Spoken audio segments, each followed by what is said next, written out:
Israel और फिलिस्तीन के बीच का स्मॉल स्केल वॉर अब विश्व युद्ध की ओर इशारा कर रहा है और यह भयंकर स्थिति की ओर बढ़ रहा है। आपको बता दें कि आज ही के दिन 1948 में इजराइल ने खुद को स्वतंत्र देश घोषित किया है।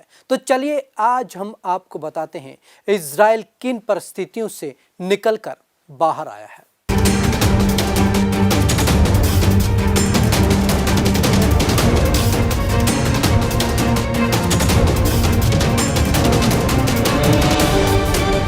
इजराइल और फिलिस्तीन का विवाद इन दिनों सुर्खियों में है।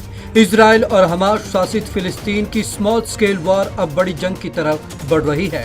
हमास और इजराइल के बीच हुए हमलों में अब तक 103 लोगों की मौत हो चुकी है। इसमें 27 बच्चे भी शामिल हैं। लड़ाई में 580 से ज्यादा लोग घायल हो चुके हैं। इसी इजराइल ने आज ही के दिन 1948 में खुद को आजाद राष्ट्र घोषित किया था।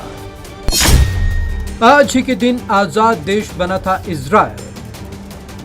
इजराइल वो देश जो चारों ओर से दुश्मनों से घिरा है, लेकिन चारों ओर से दुश्मनों से घिरे होने के बाद भी उसने दुश्मन देशों की नाक में दम कर रखा है।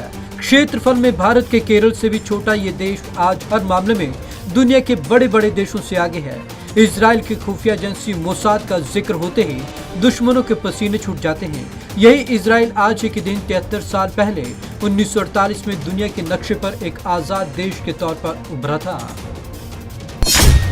इजराइल के गठन के पीछे सालों पुराना इतिहास।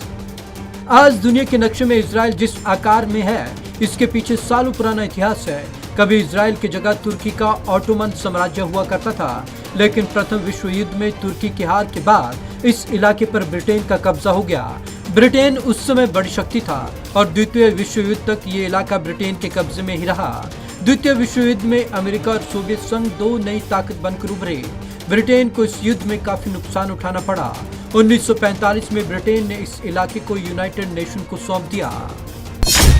यूएन ने इलाकों को दो हिस्सों में बांटा। 1947 में यूनाइटेड नेशन ने इस इलाके को दो हिस्सों में बांट दिया, एक अरब राज्य और एक इजराइल। यरूशलेम शहर को अंतर्राष्ट्रीय सरकार के प्रबंधन के अंतर्गत रखा गया। अगले ही साल इजराइल ने अपनी आजादी का ऐलान किया।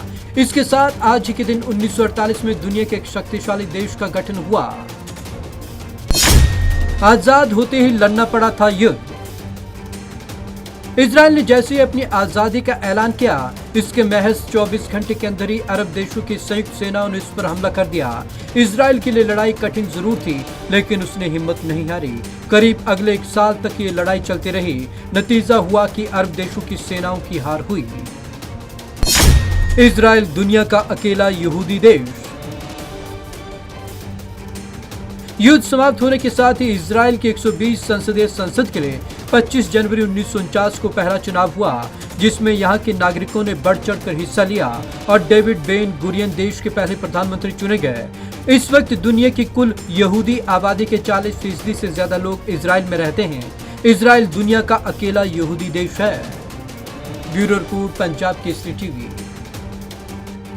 तो इजराइल अकेला देश है यहूदियों की अब तक की सबसे बड़ी आबादी वाला। और आपको बता दें, इजराइल वो देश है जिसने आज़ाद होने के बावजूद भी युद्ध लड़ा। तो आज की इस खास रिपोर्ट में बस इतना ही। विवेक शर्मा को दीजिए इजाज़त। नमस्कार।